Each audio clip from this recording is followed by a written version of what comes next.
یزید نام لیتے منہ کڑوا ہو جاتا ہے، نہیں، ایک ظالم انسان تھا، 3 بر اعظم پہ حکومت، 3 بر اعظم پر حکومت تھی۔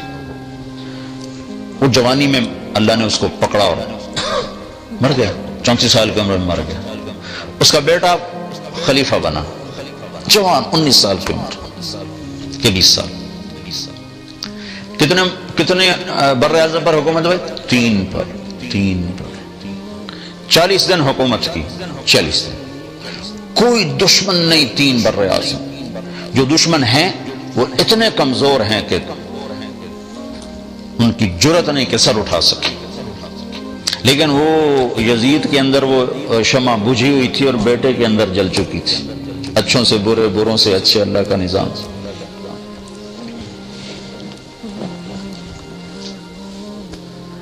اس نے 40 دن حکومت کی اور پھر سارے سلطنت کو اکٹھا کیا، جو اس کے خاندان کے لوگ، اور ایک عجب بات کہنے لگا، لوگوں، جس تخت کے نیچے حسین کا خون ہو، جس تخت کے نیچے آل الرسول کا خون ہو، میں اس تخت پہ لعنت بھیجتا ہوں۔ یہ ہے تمہاری حکومت، جس کو چاہے دے دو، مجھے نہیں چاہیے۔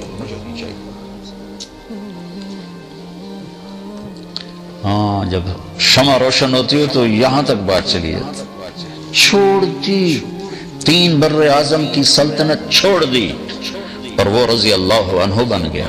میں اس کا نام لیتا ہوں تو میرا منہ میٹھا ہو رہا ہے۔ اس کا نام تھا معاویہ بن یزید، اور یزید کا نام لیتے میرا منہ کڑوا ہو جاتا ہے۔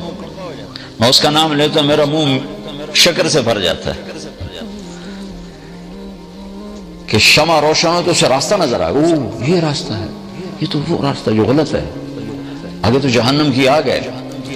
حضرت موسیٰ علیہ السلام کا فرمانا، یا اللہ اگر تو کافر کو اتنی سلطنت دے کہ پوری دنیا مل جائے، اور اتنی عمر دے کہ قیامت تک زندہ رہے اور پھر مر کے جہنم میں چلا جائے، تو اس نے کچھ نہیں دیکھا۔ اور یا اللہ مسلمان کے ساتھ تو یہ حال کر کے اس کے ہاتھ بھی کٹے ہوں، پاؤں بھی کٹے ہوں، اور ناک زمین پہ لگا ہو، نہ کوئی روٹی پوچھنے والا نہ کوئی پانی پوچھنے والا ہو، اور قیامت تک ایسے تڑپ کے مر کر جنت میں چلا جائے، اس نے کوئی دکھ نہیں دیکھا۔ اور حضرت ابوبکر کا ارشاد ہے، لا خیر فی خیر بعدہ النار ولا شر فی شر بعدہ الجنہ۔ وہ خیر نہیں جس کے بعد آگ ہے، اور وہ مصیبت نہیں جس کے بعد جنت ہے۔ 3 بر اعظم کو ٹھکرانا آسان کام، 3 کراؤن نہیں کوئی چھوڑتا۔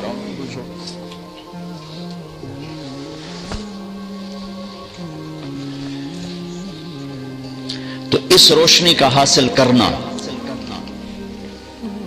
یہ ہر مسلمان کی محنت ہے۔ یہ روشنی کہاں سے ملے گی؟ تو آگے اللہ نے ایک آیت بیان کی ہے، فی بیوت اذن اللہ ان ترفع ویذکر فیہا اسمہ یسبح لہ فیہا بالغدو والآصال رجال لا تلہیہم تجارت ولا بیع عن ذکر اللہ واقام الصلاة وایتاء الزکاة یخافون یوما تتقلب فیہ القلوب والابصار۔ اللہ نے کہا انرجی سیور لینا ہو تو الیکٹرک شاپ پہ جاؤ، اگر دل کا نور لینا ہو تو میں نے دنیا میں مسجدیں بنائی ہیں، مسجد میں آؤ۔ یہ مسجدیں، بیوت فی بیوت اذن اللہ، اللہ نے اپنا گھر کہا، وَأَنَّ الْمَسَاجِدَ لِلَّهِ، مسجدیں اللہ کے گھر ہیں، اللہ نے اسے اپنا گھر فرمایا۔ کہا یہ نور یہاں تقسیم ہوتا ہے، مسجد والے بنو۔ دنیا میں واحد تبلیغ کی محنت ہے جس کا مرکز مسجد ہے، اور کوئی جتنی دین کی تحریکیں بھی ہیں ان کے مراکز، ان کے دفاتر مسجد سے باہر ہیں۔ تبلیغ ایک واحد کام ہے جس کا مرکز بھی مسجد ہے، دفتر بھی مسجد، سب کچھ مسجد ہے۔ تو اللہ تعالیٰ نے اس آیت میں اشارہ کیا ہے کہ یہ نور مسجدوں سے ملتا ہے،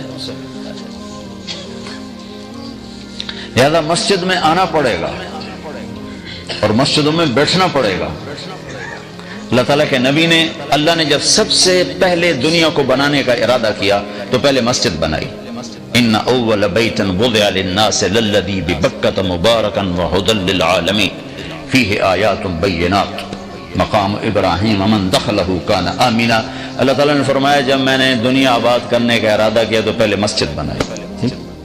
ہمارے نبی پاک صلی اللہ علیہ وسلم جب ہجرت کے لیے مجبور ہو گئے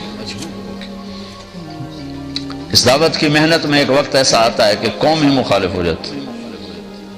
میں ایک جگہ بیان کرنے جا رہا تھا، میرا کزن میرے ساتھ بیٹھا تھا، میں اس کو ساتھ لے گیا تو آگے مجمع تھا بہت زیادہ. پاکستان میں تو ماشاءاللہ بڑے بڑے مجمع اکٹھے ہوتے. تو واپسی پر میں نے بڑی حسرت سے کہا، میں کہہ دیکھو یار، پرائے کتنے شوق سے سنتے ہیں اور اپنوں کا حال یہ ہے کہ آ کے حال بھی نہیں پوچھتے.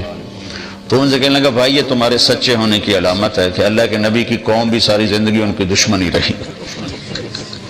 یہ تمہارے سچے ہونے کی علامت ہے کہ اپنے نہیں سنتے، یہ سچے ہونے کی علامت. تو اللہ کے نبی مکہ میں تھے تو بیت اللہ میں آتے تھے، نمازیں پڑھتے تھے. نفل تھی، فرض نماز تو تھی نہیں.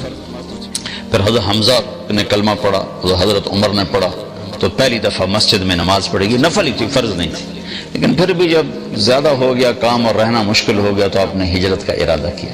ادھر حضرت ابو طالب فوت ہو گئے تو ان کی وفات سے جو باہر پروٹیکشن تھی وہ ختم ہو گئی. ادھر حضرت خدیجہ فوت ہو گئی ایک ہی مہینے میں 10 دن کے اندر. پہلے چچا پھر بیگم. تو باہر کا آسرا بھی ختم ہو گیا، اندر کا آسرا بھی ختم ہو گیا. تو باہر چچا سینہ سپر تھے، اندر حضرت خدیجہ زخموں پہ مرہم رکھتی تھی. تو جب آپ دونوں طرف سے تنہا ہو گئے تو پھر قریش نے تنگ کرنا، پہلے ہاتھ نہیں اٹھاتے تھے، پھر قریش نے مارنا شروع کیا، پیٹنا شروع کیا. تو اس پر ہمارے نبی فرماتے ہیں ما اسرا ما وجدنا فقدک یا اے میرے چچا، تیرے جانے کی کمی بڑی جلدی محسوس ہونے لگی. پہلے کوئی ہاتھ نہیں اٹھاتا، پھر مار پیٹ، پتھر، روڑے، اور گردن میں چادر ڈال کے عقبہ نے جو مروڑنا شروع کیا، آنکھیں باہر نکل بے بسی کے ساتھ. اور سجدے میں تھے تو اوپر آ کر اونٹوں کی اوجڑی پھینک دیا، آپ کو اٹھنا مشکل ہو گیا. یہ سارے کام چچا کی وفات کے بعد ہیں. چچا کی زندگی میں کوئی ایسا نہیں کرتا تھا. ویسے منہ سے تنگ کرتے تھے، ہاتھ کوئی نہیں اٹھاتا. جب یہ دونوں آسرے ختم ہو گئے تو پھر آپ نے کہا چلو میں طائف چلا جاؤں، شاید وہاں پناہ مل جائے. وہاں تشریف لے گئے تو انہوں نے وہ حال کیا کہ انسانی تاریخ میں فرشتے 2 دفعہ روئے ہیں، آسمان کے فرشتے 2 دفعہ روئے ہیں. ایک 4000 سال پہلے جب 90 سال کا بوڑھا باپ 7-8 سال کے معصوم بچے کے لیے چھری چھپا کے کھڑا ہوا ہے، اور بچہ ملا ہے 82 سال کی عمر میں یا 84 سال کی عمر میں بچہ ملا ہے. اور جب عمر ہو گئی 90-92 سال کی، جب آدمی مرغی بھی نہیں ذبح کر سکتا تو اللہ نے کہا جا اس کو ذبح کر. تو مینا کی وادی، اب تو خیر سارا وہ میدان بن گیا، لیکن مینا کی طرف منہ ہو تو الٹے ہاتھ ایک پہاڑ تھا جو اللہ نے، جو آل سعود نے حجاج کے لیے ہٹا دیا. وہاں دونوں باپ بیٹا کھڑے ہوئے ہیں اور باپ کہتا ہے بیٹا تیرے ذبح ہونے کا حکم ہو چکا ہے، تیری کیا رائے ہے؟ تنظر ماذا ترا. تو بیٹا کہتا ہے کہ ابا اللہ کے حکم کے بعد میری رائے پوچھتے ہو؟ یا تو تیرا حکم ہوتا تو پھر تو مجھ سے رائے لیتے. اللہ کے امر کے بعد مجھ سے رائے لیتے ہو کہ میں کہ افعل یا ابا تفعل. عجب جملہ ہے، یا ابا تفعل، جلدی کر، دیر کیوں کر رہے ہو، ابھی کرو. تو اس پر حضرت ابراہیم علیہ السلام نے کہا پتہ بھی ہے میں کیا کہہ رہا ہوں؟ کہا ہاں پتہ ہے، ذبح ہوں گا تو کوئی مسئلہ نہیں. آپ کے بدلے میں اللہ ملے گا وہ آپ سے اچھا ہے، دنیا کے بدلے میں جنت ملے گی وہ دنیا سے اچھی ہے. پھر کہنے کہ ہاں البتہ مجھے ماں کا بڑا خیال آ رہا ہے، تو اس کو بڑا صدمہ ہوگا. تو اب اپنا کرتا اتارا اور اپنے باپ کو دیا، تاکہ یہ کرتا میری نشانی ہے، میری ماں کو دے دینا، جب وہ کبھی اسے میں یاد آؤں گا میرا کرتا دیکھ لیا کرے گی، اور تم اپنے کرتے میں مجھے کفن دے کے ادھر ہی دفن کر دینا، ادھر نہ لے جانا، یہیں دبا دیں. اور آپ میرے ہاتھ پاؤں باندھ دیں کہ کہیں میرا ہاتھ یا پاؤں آپ کو لگے تو آپ کو تکلیف نہ پہنچے. تو ذرا آپ چشم تصور میں سوچنے کی کوشش کرو کہ 60 برس دعا مانگی اللہ بچہ دے، 60 برس کے بعد اللہ نے بچہ دیا.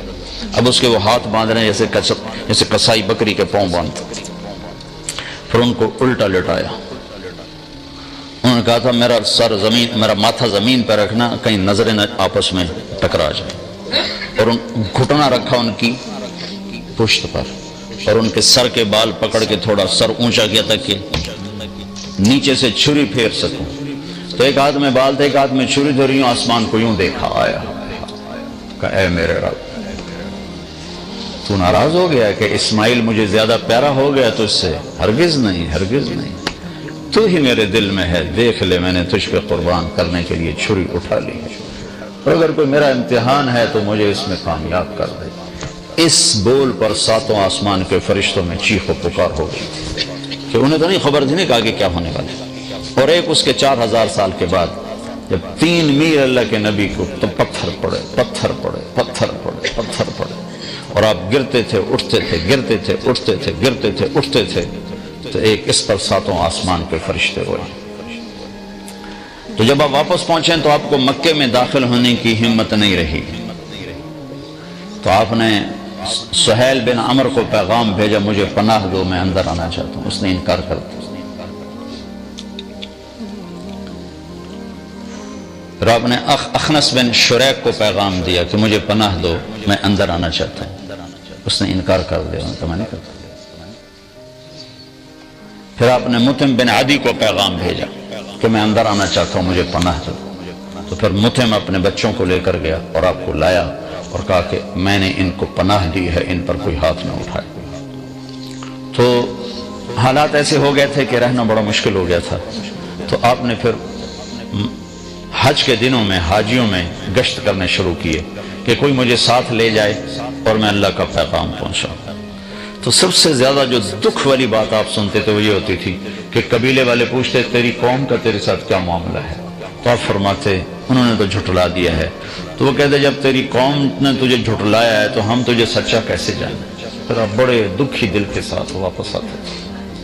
ہوئے ہوئے ہوئے کیا گزرتی ہوگی اللہ کے نبی کے دل پر، کائنات کی افضل ترین ہستی، افضل ترین ہستی، وَأَحْسَنَ مِنْكَ لَمْ تَرَ قَطُّ عَيْنٌ، یا رسول اللہ آپ جیسا حسین کسی آنکھ نے نہیں دیکھا، نہ میری آنکھ نے دیکھا۔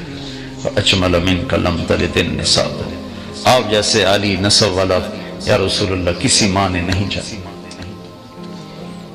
اتنا فَكَانَ قَابَ قَوْسَيْنِ أَوْ أَدْنَىٰ، اتنے اونچے مقام والے۔ عَسَىٰ أَن يَبْعَثَكَ رَبُّكَ مَقَامًا مَحْمُودًا، اتنے اونچے مقام والے۔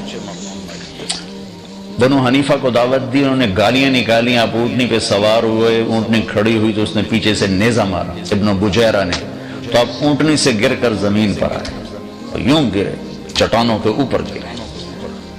یہ وہ ہے جس کے چہرے کی اللہ نے قسمیں کھائیں، والضحیٰ، جس کی زلفوں کی قسمیں کھائیں، واللیل اذا سجا، جس کی آنکھوں کا ذکر کیا، ما زاغ البصر وما طغى، جس کی زبان کا ذکر کیا، لا تحرک بہ لسانک، جس کے چہرے کا ذکر کیا، فول وجہک شطر المسجد الحرام، جس کی زبان کا ذکر کیا، لا تحرک بہ لسانک، جس کے ہاتھ کا ذکر کیا، لا تجعل یدک مغلولہ، جس کی گردن کا ذکر کیا، علی عنقک، جس کے سینے کا ذکر کیا، الم نشرح لک صدرک، جس کے دل کا ذکر کیا، علی قلبک، جس کی کمر کا ذکر کیا، الذی انقض ظہرک، جس کے بول کی قسم کھائی، وقیلہ یا رب ان ہؤلاء قوم لا یؤمنون، جس کی چادر کا ذکر کیا، یا ایھا المزمل، جس کے کمبل کا ذکر کیا، یا ایھا المدثر، جس کی چال کا ذکر کیا، یمشی فی الاسواق، اور جس کے رات کے رونے کا ذکر کیا، فلا تذهب نفسك علیہم حسرات، جس کے رات کے اٹھنے کا ذکر کیا، قم اللیل الا قلیلا، جس کے دن کا ذکر کیا، ان لک فی النہار سبحا طویلا،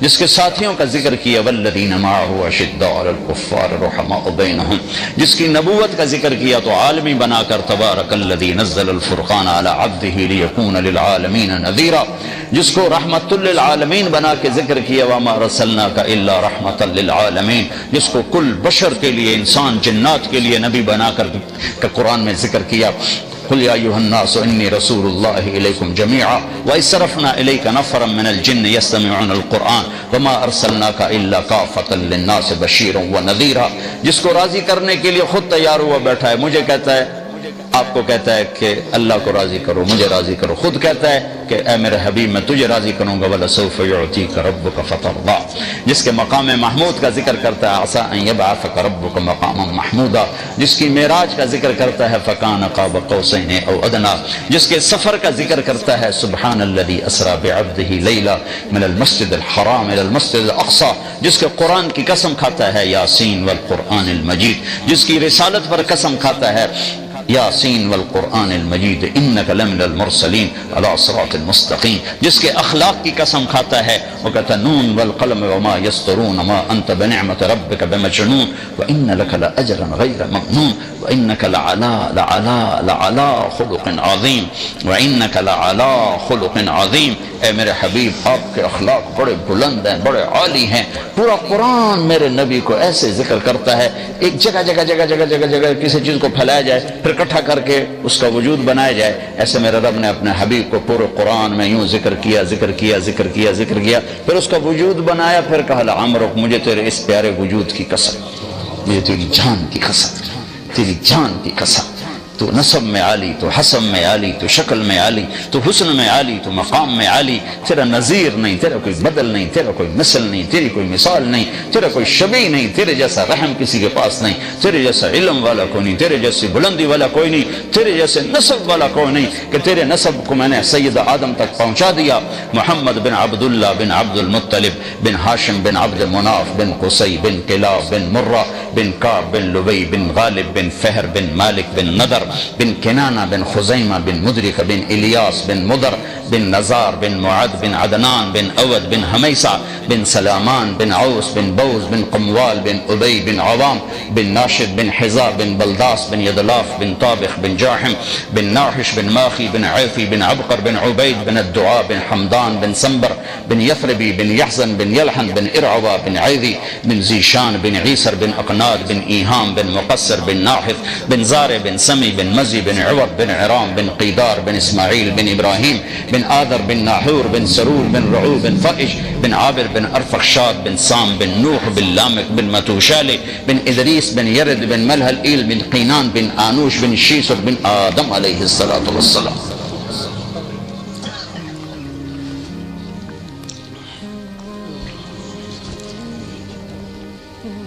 نیزہ لگا الٹ کے گرے، دعوت دیتے دیتے دیتے تھک گئے. نتیجہ کیا ہوا؟ کسی نے منہ پہ تھوک دیا، کسی نے تھپڑ مار دیا، کسی نے کرتا پھاڑ دیا. اب اس امت کو سمجھانا پڑ رہا ہے کہ تبلیغ بھی توڑے ذمہ ہے. کتنے لکھا ہے ساڑھے ذمہ؟ کچھ پڑھو تو پتہ چلے کہ ذمہ. تو آپ تھک گئے تو اللہ کی مدد آئی. نبوت کا یہ 11واں سال تھا. تو آپ تھکے ہوئے رات کو منا میں گشت کر رہے تھے تو آپ کو کچھ نوجوان ملے. آپ نے کہا بھائی کہاں گئے ہو؟ کہا جی ہم یثرب کے ہیں. کہا میری بات سنو گے؟ میں اللہ کا نبی ہوں. کہا اچھا. اب مدینے والے یہودیوں سے سن رہے تھے کہ ایک نبی آنے والا ہے تو ان کے کانوں میں آواز پڑی تھی. کہنے کہا اچھا کیا ہے تیرے پاس؟ تو آپ نے پڑھا وَإِذْ قَالَ إِبْرَاهِيمُ رَبِّ اجْعَلْ هَذَا الْبَلَدَ آمِنًا وَاجْنُبْنِي وَبَنِيَّ أَن نَّعْبُدَ الْأَصْنَامَ رَبِّ إِنَّهُنَّ أَضَلَّلْنَ كَثِيرًا مِّنَ النَّاسِ وَمَن تَبِعَنِي فَإِنَّهُ مِنِّي وَمَنْ عَصَانِي فَإِنَّكَ غَفُورٌ رَحِيمٌ سے لے کر سورہ ابراہیم کے آخر تک. تو کہنے لگے ارے یہ انسانی کلام نہیں، یہ تو لگتا ہے وہی نبی ہے جو آنے والا ہے. چلو یہودیوں سے پہلے کلمہ پڑھیں. تو انہوں نے کلمہ پڑھ لیا. یہ کون تھے؟ ابو الحیثم بن تیہان، عبداللہ بن رواحہ، عبادہ بن سامت، اسد بن زرارہ، نعمان بن حارثہ، سعد بن الربیع. ان 6 کے نصیب کھلے کہ انہوں نے کلمہ پڑھا اور آپ اتنا خوش ہوئے کہ جس کی کوئی حد نہیں. وہ کہنے لگے یا رسول اللہ ہم آپ پہ ایمان لائے، ہم اگلے سال آئیں گے. پھر اگلے سال آپ پورا سال آپ نے انتظار کی. تو اگلے سال 12 آئے، 5 یہ، ان میں سے ایک نہیں آئے، 7 اور. پھر آپ نے باقاعدہ بیعت کی. پھر انہوں نے کہا ہم اگلے سال آئیں. پھر اگلے سال 72 آئے، 72. 2 عورتیں، ام منیع، ام عمارہ، اور باقی 70 نوجوان.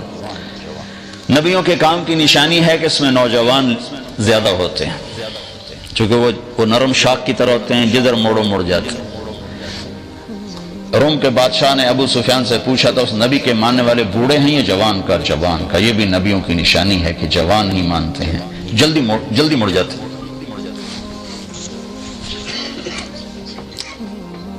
72 آدمیوں نے بیعت کی. تو جب بیعت ہونے لگی نا تو ایک صحابی کھڑے ہوئے مدینے کے، عباس بن مرداس، کہنے لگے پھر وہی کیوں؟ سوچ لو، اگر ان کو لے جاؤ گے اپنے شہر، تمہاری عورتیں بیوہ ہوں گی، تمہارے بچے یتیم ہوں گے، اور پورا عرب تم پہ حملہ آور ہو گیا۔ اگر اس کو کل چھوڑنا ہے تو آج چھوڑ دو، لے جانا ہے تو پھر مرد بڑے ہیں جے، پھر چھڑ نہ جاوے جے۔ تو اس پر ابو الحیثم بن تیہان کھڑے ہو کر کہنے لگے یا رسول اللہ، یہ جو کچھ ہمیں ڈرا رہا ہے عباس، وہ بھی مدینے کی تھے، اگر یہ سب کچھ ہمارے ساتھ ہو جائے تو ہمیں ملے گا کیا؟ تو آپ نے کہا جنت، کبھی سستا سودا ہے، ہاتھ بڑھائیں۔ تو ابو الحیثم نے بیعت کی سب سے پہلے، یا برا بن معرور نے بیعت کی سب سے پہلے۔ جب بیعت مکمل ہو گئی تو ابو الحیثم کہنے لگے یا رسول اللہ ایک بات تو بتائیں، کل اللہ آپ کو فتح دے تو پھر ہمیں چھوڑ کے مکے واپس تو نہیں جائیں گے نا؟ تو پھر آپ نے ہنس کر فرمایا الدم الدم الہدم الہدم، اب میری قبر بھی تمہارے مدینے میں ہی بنے گی، اب میں تمہیں چھوڑ کے کہیں نہیں جاؤں گا۔ کہ یا رسول اللہ آپ تشریف لائیں، کہ جب میرا اللہ حکم دے گا میں آ جاؤں گا۔ تو یہ ذوالحج کی بات، محرم سفر، محرم گزرا تو سفر میں اجازت ہو گئی کہ ہجرت کرو، تو 1 2 3 4 10 5 مدینہ شروع ہوئے 27 سفر شب جمعہ، جیسے آج شب جمعہ 27 سفر آپ ابو بکر کے گھر گئے، چلو بھائی اللہ کا حکم آ گیا ہے، میں پٹ کر رہا ہوں، مختصر کر رہا ہوں، پورا قصہ نہیں سنا رہا ہوں۔ تو ابو بکر نے کہا جی میں نے ایک غار تلاش کیا، پہلے وہاں چل کے چھپیں گے پھر آگے چلیں گے۔ تو غار اس اور یمن کی طرف تھا اور مدینے کا راستہ بالکل اپوزٹ تھا۔ تو یہ حضرات جا کر غار میں پہنچے تو اللہ کے نبی پنجوں پر چل رہے تھے، پورا قدم نہیں رکھ رہے تھے۔ اس زمانے میں کھوجی ہوتے تھے جو پاؤں کا نشان دے کے پہنچ جاتے تھے، تو آپ ایسے چلتے رہے پنجوں پر، تو پنجوں پہ پریشر پڑتے ساری انگلیاں زخمی ہو گئی۔ جب پہاڑ پہ چڑھنے کا وقت ہے تو اب چڑھ نہیں سکے۔ ابو بکر ویسے دبلے پتلے تھے، لیکن آپ نے اللہ کے نبی کو کمر پہ بٹھایا اور پورا پہاڑ جا کے اوپر چڑھ، پھر آپ کو باہر بٹھایا، خود اندر گئے، سارا غار صاف کیا، پتھروں سے سوراخ بند کیے، پھر سوراخ باقی تھے اپنی پگڑی کو اتار کے پھاڑ کے سوراخ بند کیے، پھر سوراخ باقی تھے تو کرتا اتار کے پھاڑ کے سوراخ بند کیے، پھر ایک سوراخ باقی رہ گیا جس میں سانپ تھا، اس کے اوپر اپنی ایڑی رکھ دی کہ یا رسول اللہ اندر آئے۔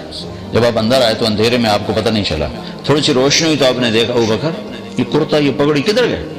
کہ یا رسول اللہ یہ سوراخ تو مجھے ڈر لگا کوئی چیز نقصان نہ پہنچائے۔ تو ایک دم آپ کی آنکھوں میں آنسو آ گئے اور آپ نے کہا یا اللہ میں ابو بکر سے راضی ہوں، تو بھی اس سے راضی ہو جا اور اسے جنت میں میرا ساتھی بنا دے۔ تو اس کے ساتھ ہی جبریل آ گئے کہ اللہ تعالیٰ فرما رہے ہیں کہ یا رسول اللہ آپ کے ساتھی سے راضی ہو گئے اور جنت میں ساتھ دے دیا۔ 27 کی رات، 28 کی رات، 29 کی رات، 3 راتیں 2 دن، 28 29 آپ رہے۔ یکم کو آپ وہاں سے نکلے اور 8 ربیع الاول کو آپ مدینہ کی بستی قباء میں پہنچے۔ تو روزانہ مدینہ والے آتے تھے اور آپ کا انتظار کر کے چلے جاتے تھے۔ تو 8 تاریخ کو مدینہ اور قباء کے درمیان ایک قبیلہ ہے جس کو بنو قینقاع کہتے ہیں، وہ آباد تھا۔ تو اس کا ایک یہودی اپنے گھر کی چھت پہ چڑھا تو اس نے دور سے غبار دیکھا۔ اب ان کا علم دیکھو اور گمراہی دیکھو، صرف دور سے غبار دیکھ کر اس نے نعرہ لگایا یثرب والو تمہارا نبی آ گیا۔ خود کلمہ نہیں پڑھا، علم اتنا تھا کہ صرف غبار دیکھے گا وہی ہے۔ لوگ بھاگے۔ اتنے میں اللہ کے نبی پہنچ چکے تھے اور ابوبکر ان کو ایک چٹان کے نیچے بٹھا چکے تھے اور خود کھڑے تھے، اور ابوبکر کی داڑھی تھی کالی سفید اور اللہ کے نبی کی داڑھی تھی سیاہ کالی۔ دنیا سے جاتے وقت آپ کی داڑھی اور سر میں 14 سفید بال تھے ٹوٹل۔ تو لوگوں نے سمجھا کہ یہ جو جوان ہے نا یہ ابوبکر ہے، اور یہ جو چٹے والوں والا یہ اللہ کا نبی۔ تو سب نے ادھر مسافر شروع کر دی۔ ابوبکر نے نہیں بتایا، یہ حکمت مجھ سے پوچھو جب میرے اوپر حال کرتے ہیں مسافر کرنے والے، کتنی باری میری جیب کٹ کے لے گئے۔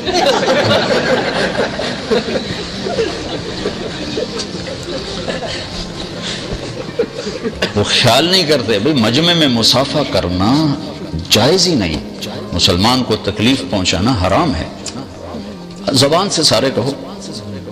تو آپ چپ کرے مسافہ کرتے رہے، نہیں بتایا کہ میں نہیں ہوں تاکہ اللہ کے نبی کو تکلیف نہ ہو، تھکے ہوئے ہیں۔ 3 گھنٹے کا بیان کر کے میں اترا، پیشاب زور سے میں بھاگا، پیچھے ایک پٹھان بھاگا، آ کے مجھے پکڑا، السلام علیکم، میں کہا چھاڑ میرا وچے نکل رہا ہے خدا کا بندہ۔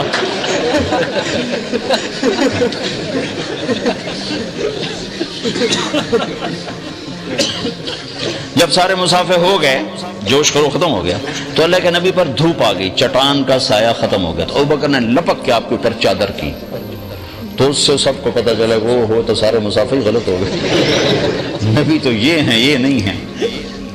یہ میں ساری تمہیداً آپ کو تھوڑی سی تاریخ سنائی ہے، یہ تاریخ نہیں ہے، یہ دین ہے، یہ میرے نبی کی زندگی ہے، یہ دین ہے۔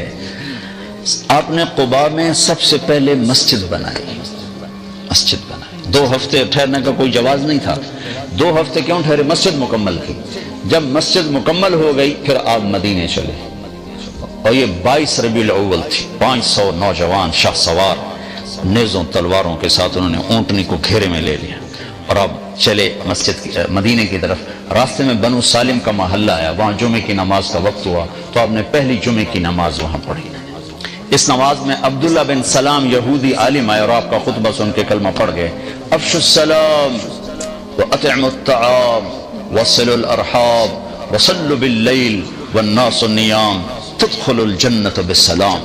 الفاظ سے کہ جادو، کہنے لگے ایسا خوبصورت کلام نبی ہی کہہ سکتا اور کوئی نہیں کہہ سکتا۔ مضمون کیا ہے؟ سلام پھیلاؤ، کھانے کھلاؤ، رشتہ داروں سے اچھا سلوک کرو چاہے وہ برا ہی کریں، یہ مت کہو جڑا سلام کرے گا کریں گے، جڑا نہیں کرے گا نہیں کریں گے، یہ مت کہو۔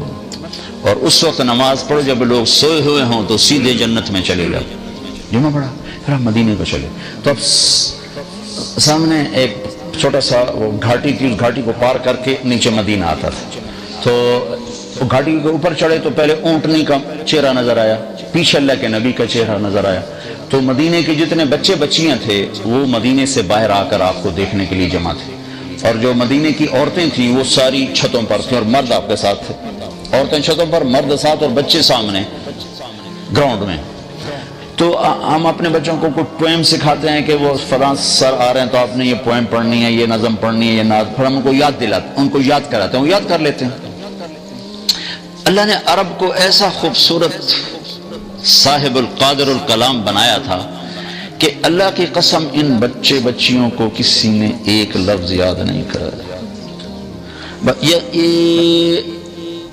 یوں میرے محبوب کا چہرہ سامنے آیا ہے اور ایک دم کا طلع البدر علینا من ثنیات الوداع، وہ 14ویں کا چاند چڑھ آیا گھاٹی سے، وجب الشکر علینا ما دعا للہ دعا، ہم پر اللہ کا شکر واجب ہو گیا۔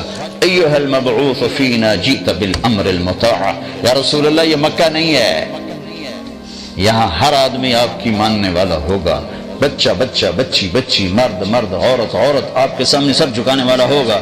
جئت شرفت المدینہ مرحبا بک یا خیر داع، آپ نے آج مدینے کو روشن کر دیا، ہم آپ کا استقبال کرتی ہیں۔ وہ بچی چھوٹی چھوٹی، تو میرے نبی نے جو لفظ سنا نا مدینہ، میں نے کسی کتاب میں نہیں پڑھا لیکن مجھے خیال آتا ہے کہ مدینے کا نام تھا یثرب، یثرب کہتے ہیں غم کو، تو آپ ہمیشہ غلط معنی والے لفظ بدل دیتے تھے، تو آپ نے ان بچیوں سے سنا مدینہ، تو شاید اسی سے لے کر آپ نے یثرب مٹا کے نام مدینہ رکھ دیا۔ اب آگے سردار کھڑے ہوئے، بنو سالم یا رسول اللہ ہمارے پاس، بنی عوف ابن مالک یا رسول اللہ ہمارے پاس، بنو اشجع یا رسول اللہ ہمارے پاس، بنو بیاض یا رسول اللہ ہمارے پاس، بنو عبد الاشل یا رسول اللہ ہمارے پاس، بنو نجار یا رسول اللہ ہمارے پاس، بنو سلیم یا رسول اللہ ہمارے پاس، سب کے سردار کھڑے ہوئے ہیں، اور آپ نے اونٹنی کی رسی چھوڑ دی، آپ کے جی میں تھا نان کے ٹھہروں بنو نجار، آپ کے دادا کی ماں بنو نجار سے تھی، لیکن منہ سے کہتے ہوئے آپ شرماتے تھے کہ دوسروں کو تو تکلیف ہوگی، کہیں گے وہ جو سانو چھڑے تو ادھے چلے گئے، تو آپ نے کہا دعوها فإنها مأمورہ، اس اونٹنی کو چھوڑ دو، اس کو اللہ کا امر ہے، جہاں ہوگا وہاں بیٹھ جائے گی۔ تو پہلے جا کر سیدھی ایک کھلے میدان میں بیٹھی، تو آپ نے کہا یہ ہماری مسجد ہے، وہاں مسجد کی بنیاد رکھی، وہ یتیموں کی زمین تھی، انہوں نے ہدیہ کرنا چاہے کہ نہیں تم یتیم نابالغ ہو، تمہارا ہدیہ قبول نہیں، تمہیں پیسے دیے جائیں گے۔ پھر اونٹنی کھڑی ہوئی، اب سب کے دل دھک دھک دھک دھک، اور اونٹنی ایسے دیکھ رہی ہے، اور سب کے دل اچھل کے آ رہا اچھل، پھر اس نے بنو نجار کے محلے کی طرف چلنا شروع کر دیا، اور جا کے ابو ایوب کے گھر کے آگے بیٹھ گئے، تو آپ کے اندر کی تمنا پوری ہوئی۔ پھر آپ نے گھر سے پہلے مسجد بنائی۔ آج میرا سارا مضمون مسجد کے گرد گھوما ہے، اور میں نے سارے اسکینڈینیوین میں اس بات کو دہرایا ہے کہ اب لوگوں کے ہاں مسجدیں کوئی نہیں، اس کو مسجد نہیں کہتے، یہ تو مرغی خانہ ہے۔ تمہارے یہاں کوئی ایسی مسجد نہیں جہاں چند ہزار لوگ بیٹھ کے اللہ کی بات سن سکے۔ میرے نبی نے سب سے پہلے مسجد بنائی، پھر اپنے گھر بنایا، اور مسجد بڑی بنائی آپ نے، بڑی بنائی ہے۔ 9 سال مسجد میں چراغ نہیں تھا تو کیا جلاتے تھے؟ اندھیرا۔ تو یہ جو کھجور ہوتی ہے نا، یہاں تو کھجور ہوتی نہیں، کھجور کی ایک یوں ٹیڑھی ٹہنی ہوتی ہے جس کے اوپر کھجوریں لگتی ہیں، ایسے کرتے ہیں، وہ کاٹ کے لاتے تھے، اس میں ریشے ہوتے ہیں، اس کو جلاتے تھے تو تھوڑا تھوڑا جلتی رہتی تھی، وہ بجھتی رہتی تھی، جلتی رہتی، اس سے روشنی ہوتی تھی۔ تو کوئی ایسی روشنی ہوتی تھی جو خوبصورت نظر آئے۔ ایک صحابی یہاں تمیم داری کہ ملک شام گئے تھے تو انہوں نے وہاں دیکھی لالٹین، یہ لیمپ جو بھی میں نے بتایا، تو وہاں سے لیمپ لے کر آئے تو انہوں نے آ کر مسجد میں جلا دیا۔ مغرب کی نماز میں اللہ کے نبی آئے تو آپ نے کہا، یہ میری مسجد کو کس نے روشن کیا ہے؟ اگر آج میری بیٹی ہوتی میں اس کے نکاح میں دے دیتا۔ تو نوفل بن حارث آپ کے تایا کے بیٹے کہنے لگے، یا رسول اللہ میری بیٹی بھی تو آپ کی، میں نکاح میں دیتا ہوں۔ مسجد میں چراغ جلانے پر اہل بیت سے رشتہ ہو گیا۔ تو بھائیو، ایک تو آپ کو ضرورت ہے کہ مجھے ضرورت ہے کہ میرے اندر یہ ایمان کی شمع روشن ہو، اس کے لیے مسجد ہے۔ دوسرا، آپ کی نسلوں کو ضرورت ہے۔ اب آپ لوگ پاکستان کے نہیں ہو، ناروے کے ہو، انڈیا کے نہیں ہو، بنگلہ دیش کے نہیں ہو، افغانستان کے نہیں ہو، صومال کے نہیں ہو، ناروے کے ہو۔ تمہارے آئی تھی آج سے 50 سال پہلے نسل کے، جی 2-4 سال لگائیں گے پھر پیسے بنا کے پاکستان واپس چلے جائیں گے، نہیں، واپس کو نہیں آ سکتا۔ لہذا یہاں اپنے اندر نور ایمان پیدا کرنے کے لیے اور ان نسلوں کو یہ نورانی سامان مہیا کرنے کے لیے مسجدیں بناؤ۔ پاکستان سے لوگ آتے ہیں، تم سے چندے لے کے چلے جاتے ہیں، لاکھوں کروڑ لے کے، ہم تو جا کر اپنے کوٹھیاں بنا لیں، 90-95% جا کر ان پیسوں کو غلط استعمال کرتے ہیں۔ کبھی کوئی پیر صاحب آ جاتے ہیں، کبھی کوئی شیخ صاحب آ جاتے ہیں، کوئی مولانا صاحب آ جاتے ہیں، وہ اپنے پیسے کھڑے کر کے تمہیں جنت کا سرٹیفکیٹ دے کے جاتے ہیں اور آگے جا کر جو مرضی کریں۔ میں جب گورنمنٹ کالج پڑھتا تھا تو ہمارا دوست ہی تھا ہمارے ساتھ، وہ ایک گدی نشین تھا کا بیٹا تھا، فراڈیا نمبر 1۔ ہمارے پیسے ختم ہوتے تو ہم اپنے باپ کو لکھتے کہ ابا جی پیسے کر لو، اس کے پیسے ختم ہوتے تو کم وقت مریدوں کا چکر لگا گیا تو اور پیسے اکٹھے کر کے پی سی ہوٹل بیٹھے پتہ نہیں کی کرتے ہوں۔ تو یہاں فنڈنگ کرو اور اللہ کے لیے مسجدیں بناؤ۔ پھر تم پاکستانی لڑنا بھی شروع کرتے ہو، میں صدر بننا ہے، میں سیکٹری بننا ہے۔ وہ جراثیم یہاں لے کر آئے ہو لڑائی جھگڑے والے۔ فن لینڈ گیا، ان سے کہا، سویڈن گیا، ان سے کہا، ڈنمارک گیا، ان سے کہا، تمہارے پاس آیا ہوں۔ اب تمہارا وہ جو بیان تھا ہال والا، میرا جی چاہ رہا تھا یہ سب کی ٹھکائی کروں جنہوں نے یہاں میرا بیان کروایا۔ گھوں گھوں گھوں ہو رہی ہے، نہ کو مجھے پتا چل رہا ہے کہ میں کیا کہہ رہا ہوں، نہ سننے والوں کو پتا چل رہا ہے کہ مولوی صاحب کیا کہہ رہے ہیں۔ تو تمہارے پاس اتنی بڑی مسجد ہو جس میں تم اللہ کے بندوں کو بٹھا سکو۔ میں فرانس گیا، انہوں نے بھی ہال لیا، فرانس والوں سے کہا بھائی اپنی نسلوں کے لیے مسجدیں بناؤ، مت دو پاکستان سے آنے والوں کو چندے، مت دو ہندوستان سے آنے والوں کو چندے، آپس میں فنڈنگ کرو۔ اگر یہاں مسجد مدرسے نہیں ہوں گے، میں جنوبی امریکہ گیا ہوں، جنوبی امریکہ 1 کروڑ کے قریب مسلمانوں کی نسل اسلام چھوڑ کے فارغ ہو چکی۔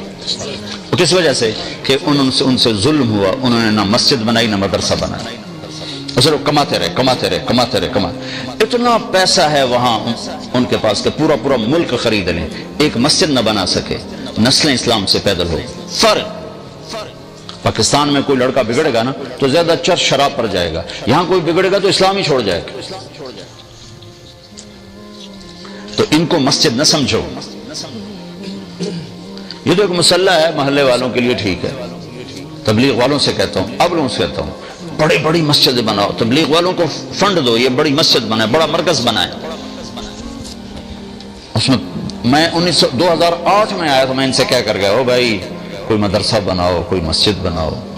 2008 میں میں نے اسی لیے سفر کیا تھا، کوئی مدرسہ بناؤ، کوئی مسجد بناؤ، این جاڑیا تو این جاڑیا۔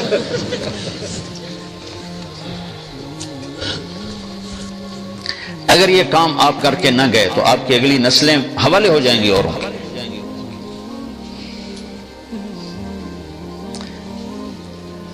من بنا للہ مسجدا بنا اللہ لہ بیتا فی الجنہ۔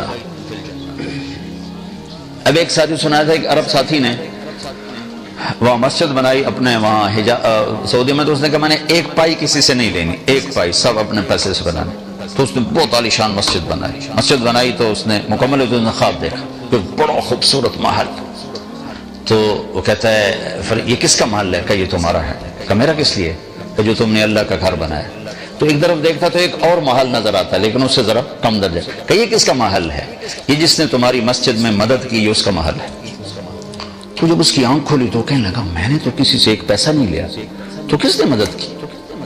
تو اس نے سارے مستری مزدور اکٹھے کیے کہ بتاؤ تم نے کسی سے فنڈ لیا، تم نے کسی سے کوئی فنڈنگ کی ہے؟ انہوں نے کہا نہیں، ہم نے تو کسی سے نہیں کی۔ پوچھتے ایک مزدور بول پڑا کہ جی وہ میں ڈال رہا تھا، پانی ڈال رہا تھا بالٹی سے، تو بالٹی ٹوٹ گئی، تو ایک عورت کالی گزر رہی تھی، اس نے بالٹی مجھے دے کے میں اس سے ڈال لوں، اس بالٹی سے ڈال، تو بس وہ یہی اور تو کچھ نہیں۔ تو انہوں نے کہا عورت ڈھونڈو، پتہ چلا تو ڈھونڈتے عورت مل گئی۔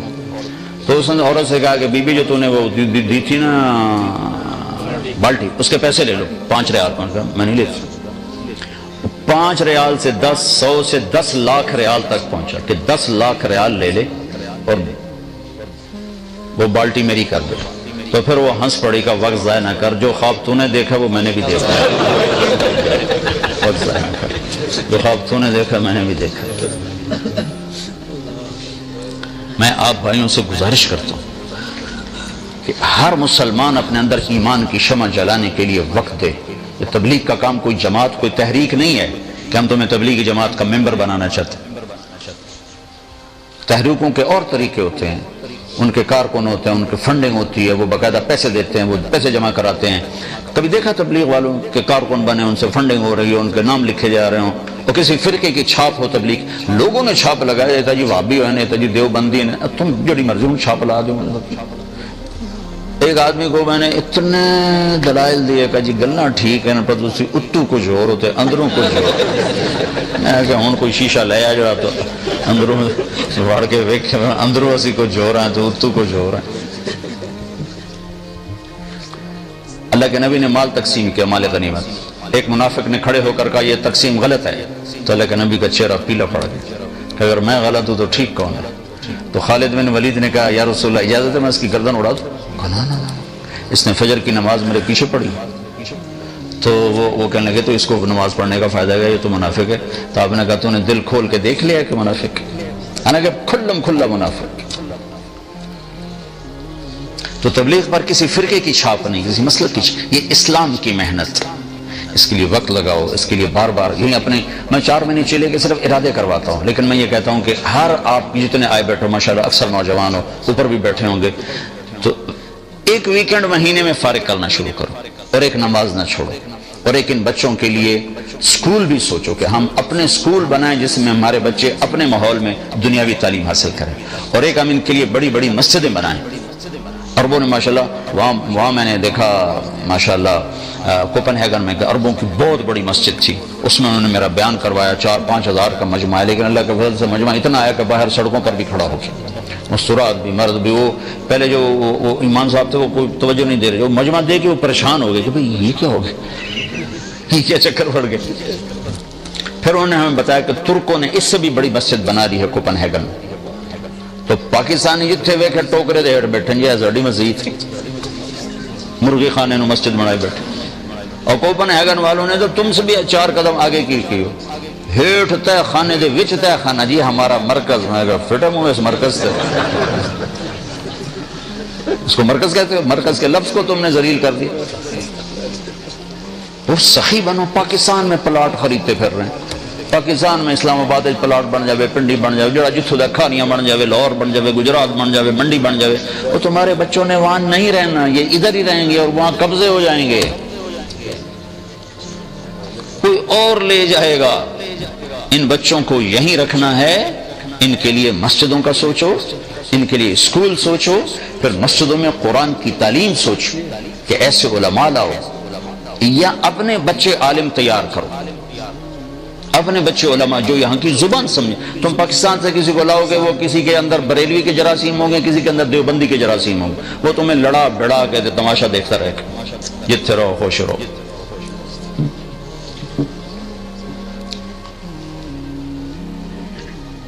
یہاں سے علماء تیار کرو, یہاں سے جو نارویجن بولتے ہوں, یہاں کے ماحول کو سمجھتے ہوں, پھر وہ آ کر یہاں دینی علم کو زندہ کریں, قرآن کو زندہ کریں. پھر اپنے تمہارے پاس اللہ کے فضل سے اتنا پیسہ ہے کہ تم اپنے اسکول بھی بنا سکتے ہو, مسجدیں بھی بنا سکتے ہو, سب کچھ کر سکتے ہو. دل تو کھلا کرو. 5 کروڑ چندہ دے رہے ہیں. پلاٹ خریدنا ہو تو اگلے پچھلے بھی کھینچ کے اکٹھے کر کے قرضے اٹھا کے بھی دے رہے ہیں. مسجد بنانی ہو تو 5 کروڑ, اور جب صندوقڑیاں لے کے بیچارے مسجدوں میں پھر رہے ہوتے ہیں, یہ کتنے ہمارے لیے ڈوب مرنے کی بات ہے. تو بھائیوں میں بہت اہم بات کہہ رہا ہوں, بہت اہم بات کہہ رہا ہوں کہ اگر مسجدیں نہیں ہوں گی, بڑی بڑی مسجدیں نہیں ہوں گی, تمہاری نسل ضائع ہو جائے گی. میں جنوبی امریکہ میں دیکھ کر آیا, اور کس کی نسل برباد ہوئی؟ عربوں کی.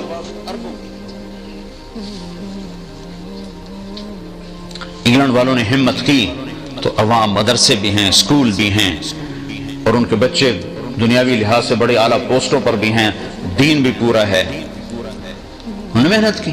اللہ تعالیٰ نے یہ جو گجراتی ہیں, انڈیا کے گجراتی, اس قوم کو یہ شرف ہے, یہ جہاں گئے انہوں نے مدرسہ بنایا, مسجد بنائی. سب سے کم جن کو دینی نقصان ہوا ہے وہ گجراتی, اور سب سے زیادہ جن کو نقصان ہوا وہ پنجابی. میں خود پنجاب کا ہوں, میں درد سے کہہ رہا ہوں کہ ان کو کوئی ہوش نہیں سوائے پیسہ بنانے کی, اور کوئی حلال حرام کی سوچ نہیں رکھتے. تو میرے بھائیوں, میں آپ سب کو بہت اہم چیز کے مطابق, آپ کی نسلیں یہاں کی ہیں, یہ نارویجن ہیں, یہ یہاں کے باشندے. میرا نبی عالمی نبی ہے. ملک چھوڑ کے جانا کوئی حل نہیں ہے, ملک چھوڑ کے جانا کوئی حل نہیں ہے. زندگی بدلنا اس کا حل ہے. میرا نبی سارے عالم کے نبی ہیں. آپ جہاں ہیں آپ کے لیے میرے نبی کی زندگی نمونہ ہے. سیکھو. تبلیغ بڑوں کے سیکھنے کی محنت ہے, مدرسہ چھوٹوں کے سیکھنے کی محنت. آپ کے بچے قرآن جانتے ہیں, قرآن کا مطلب جانتے ہیں, نہیں جانتے تو کم از کم 90 آیتیں یا ایھا الذین آمنوا, جب اللہ کہتا ہے یا ایھا الذین آمنوا تو مجھ سے بات کرتا ہے. کم از کم یا ایھا الذین آمنوا اپنے بچوں کو یاد کر مطلب ان کو سمجھا دو کہ اللہ یہ کہہ رہا ہے, یہ کہہ رہا ہے, یہ کہہ رہا ہے, یہ کہہ رہا ہے. کوئی ہے ایسا طاقتور جو سارے نظام کو چلا سکے اور خطا بھی نہ کھائے؟ ما کان ربک نسیا. اتنی کائنات ہے, کہیں تو اللہ تعالیٰ کو خدا نہ, کہیں اللہ کو بھول لگ جاتی تو ہمارا ہوتا کیا؟ اوہو میرے بندو معاف کرنا, مجھے یاد نہیں رہا. تو وہ کتیا کے اندر سے مور نکل آیا, اور تم نے گندم بیجی تھی, مجھے یاد نہیں رہا, میں نے سارے کانٹے اگا دیا. ما کان ربک نسیا لا یضل ربی ولا ینسا لا يعزب عن ربك من مثقال ذرة ما كان الله ليعجزه من شيء في الأرض ولا في السماء سواء منكم من أسر القول ومن جهر به ومن هو مستخف بالليل وصارب بالنهار. دن ہو رات ہو, اندھیرا ہو اجالا ہو, زمین ہو آسمان ہو, مشرق ہو مغرب ہو, وہ تمہیں دیکھ بھی رہا ہے, سن بھی رہا ہے, تمہاری نگرانی بھی کر رہا ہے. نہ بھاگ سکتے ہو نہ چھپ سکتے ہو. انها ان تق مثقال حبة من خردل فتكن في صخرة او في السماوات او في الارض يأتي بها الله ان الله لطيف خبير. جاؤ ایک ذرے کے برابر منہ کالا کرو, یا ایک ذرے کے برابر مجھے راضی کرو. پھر چھپ کے کرو, کہاں؟ زمین کے اندر, آسمانوں میں اڑ کے, خلاؤں میں چھپ کے, اور غاروں میں چھپ کے کرو. تو تیرا رب قیامت کا دن یوں کرے گا, اقرا کتابک کفی بنفسک اليوم علیک حسیبا. یہ تیرا رائی کے دانے کے اچھائی والا عمل اور برائی والا تیرے سامنے. علماء کہتے ہیں ان اخوف آیت فی القرآن, ان اخوف آیت فی القرآن, قرآن کی سب سے زیادہ ہیبت ناک اور سب سے زیادہ ڈرانے والی آیت, قرآن کی سب سے زیادہ ڈرانے والی آیت فمن يعمل مثقال ذرة خيرا يره ومن يعمل مثقال ذرة شرا يره. ایک رائی کے برابر اچھائی کرو گے تو صلہ دیکھو گے، برائی کرو گے تو سزا دیکھو گے. پھر جسے چاہے معاف کر دے، وہ الگ اس کا دستور ہے، قانون اس نے بتا دیا ہے. بھائیو، دنیا میں بھی اصل اندھیرا ہے، روشنی اللہ لاتا ہے، روشنی اللہ لاتا ہے. اس لیے 97% اندھیرا ہے، روشنی ہے ہی کوئی. 3% روشن ہے کائنات میں، صرف 3%. جہاں اللہ نے روشنی کا انتظام کیا ہے. اور ایک آیت ہے وَآیَةٌ لَهُمُ اللَّيْلُ نَسْلَخُ مِنْهُ النَّهَارَ فَإِذَا هُمْ مُظْلِمُونَ. اس آیت میں یہ اشارہ ہے کہ دنیا میں اصل اندھیرا ہے، روشنی میں لاتا ہوں. ایسی دلوں پہ بھی اندھیرا ہوتا ہے. وَاللَّهُ أَخْرَجَكُم مِّن بُطُونِ أُمَّهَاتِكُمْ لَا تَعْلَمُونَ شَيْئًا. اللہ نے تمہیں پیدا کیا، تم جاہل. تو جہالت اندھیرا ہی تو ہے. اس جہالت کو دور کرنے کے لیے اللہ تعالیٰ نے کیا کیا ہے؟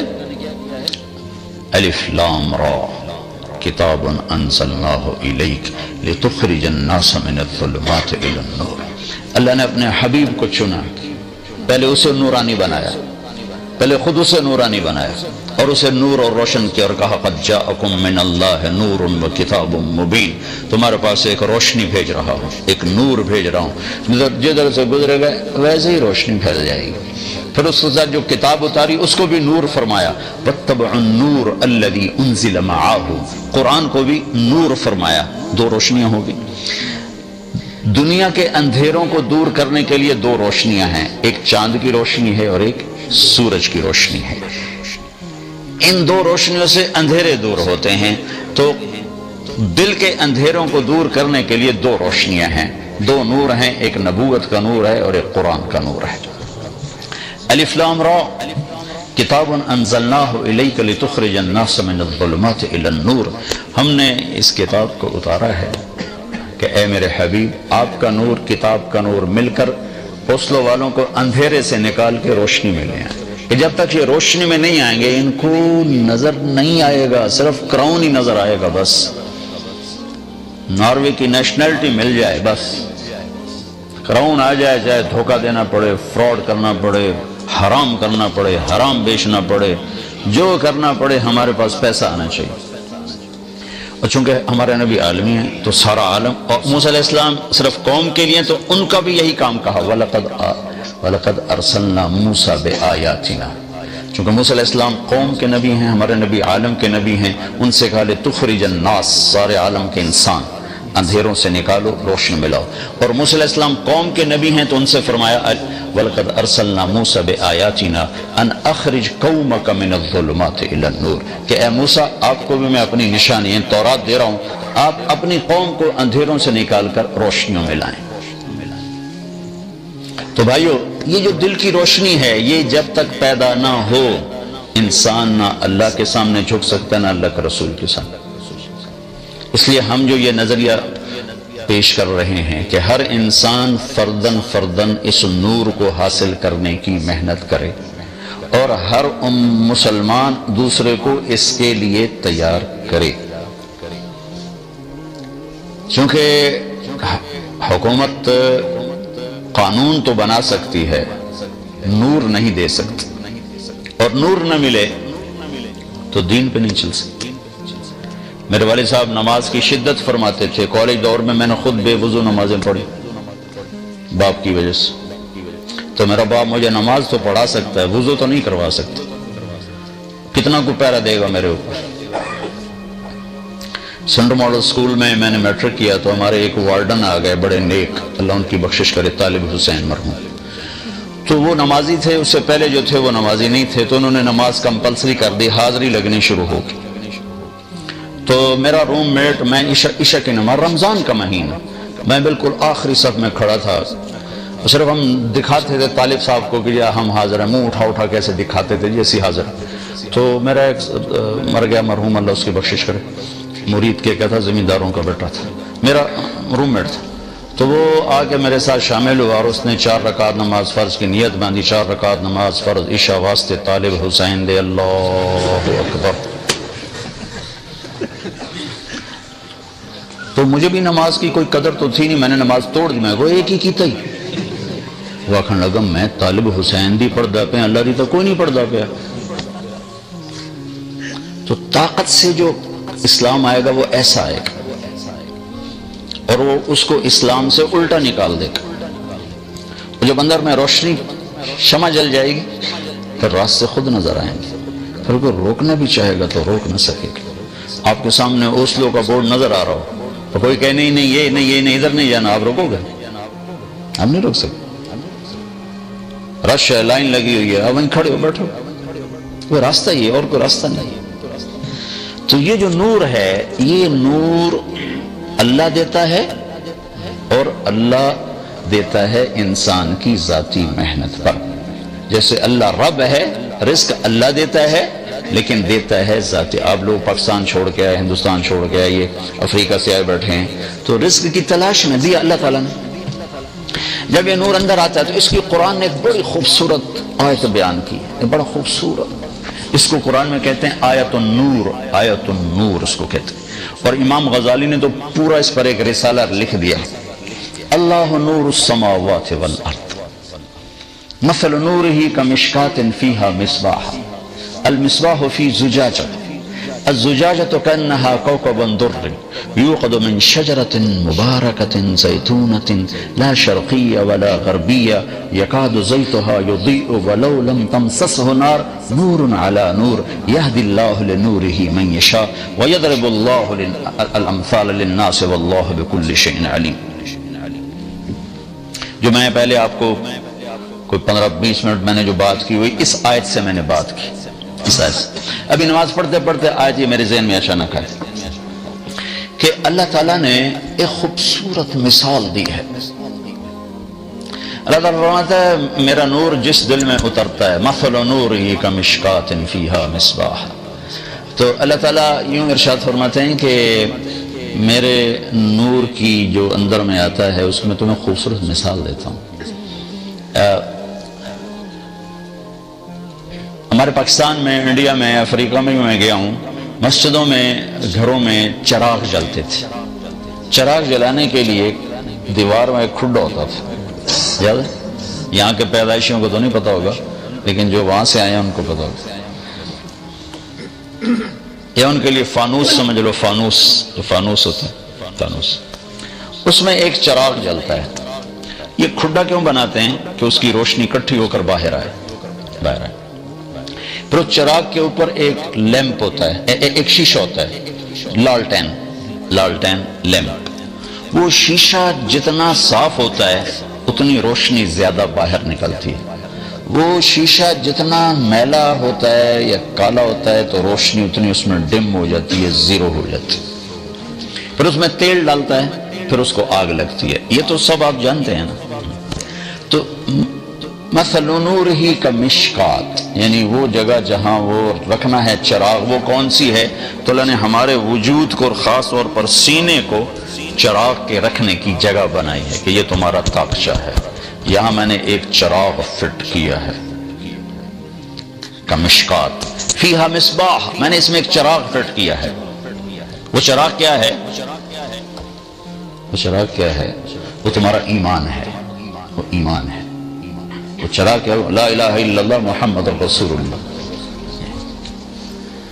صرف لا تقوم الساعة حتى لا يقال اللہ اللہ، صرف لا الہ الا اللہ کہہ دینا ہی اتنا طاقتور ہے کہ جب تک ایک انسان بھی کہنے والا موجود ہے قیامت نہیں آ سکتی۔ یہ چراغ ہے، روشنی ہے۔ اور صرف لا الہ الا اللہ محمد رسول اللہ، لا الہ الا اللہ، نہ اس پر کوئی، نہ اس کی معرفت کا پتہ ہے، نہ اس کی گہرائیوں کا پتہ ہے۔ ایک چھوٹے سے پرزے پہ لا الہ الا اللہ لکھ کر ادھر ایک رکھ لو، یہاں چھوٹی سی پرچی بنا کے اس پر لا الہ الا اللہ لکھو اور اس کو یہاں رکھ لو۔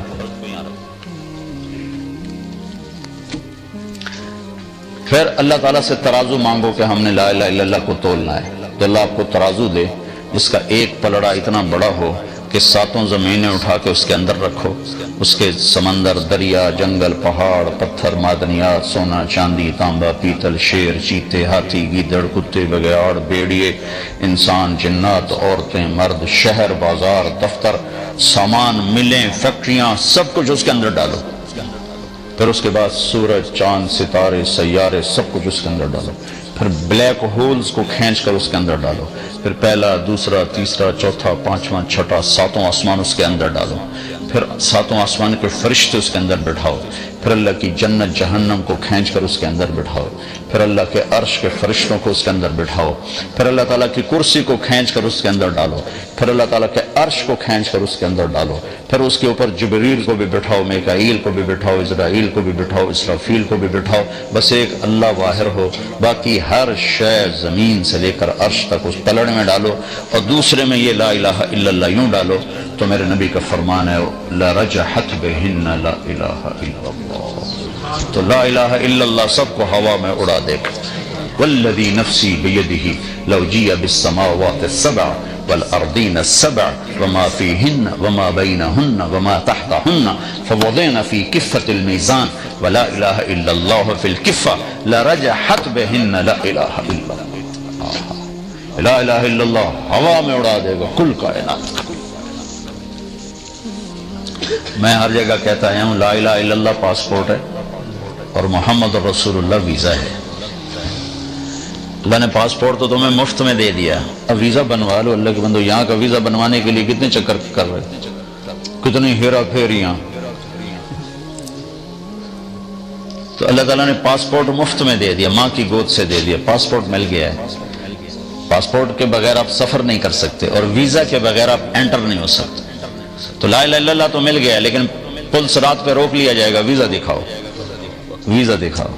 ویزا ہے تو آپ جنت کی انٹری ہو سکتی، ویزا نہیں تو واپس کر دیے جاؤ۔ اور یہ دنیا تو ہے نہیں کہ بھئی تم جیلی کاغذات بنا کے اندر بڑھ جاؤ۔ جیسے ہمارے باڑے میں سارے ڈالر لے لو، پاؤنڈ لے لو، ریال لے لو، درہم لے لو، دینار لے لو، سارا باڑا اس کام میں لگاؤ۔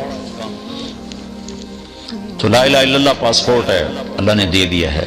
ہاتھ جوڑتا ہوں، اللہ کا واسطہ دیتا ہوں، اس کے نبی کا واسطہ دیتا ہوں، ویزا بھی لگوا لو، نقلی لگوا لو۔ تم نقل مار کے پاکستان میں پاس ہو جاتے ہو کہ نہیں ہو جاتے ہیں؟ تو اللہ کے نبی کی نقل مار لو، چاہے تمہارا اندر کتنا ہی گندا ہے، نقل اتار لو، اللہ اوپر سے دیکھ کر ہی سائن کر دے گا، ٹھیک ہے ٹھیک ہے۔ اتنے اللہ کے نبی کو بے قیمت نہ بناؤ، اس کی زندگی کو اتنا سستا نہ بناؤ۔ ایک کراؤن گر جائے تو چک کے اٹھاتے ہو، روزانہ سنتوں کو برباد کرتے ہو، تمہیں پرواہ نہیں ہوتی۔ حساب کرتے ہو 18 روپے دا ہے، 18 روپے دا کتنے کا؟ 17.28 دیکھو نا، ابو اشاریے بھی یاد ہے، 17.28۔ تو میرے رب کی قسم، ایک ایک سنت، ایک ایک سنت، ایک ایک سنت ساتوں زمین آسمان سے زیادہ قیمت، ایک ایک سنت۔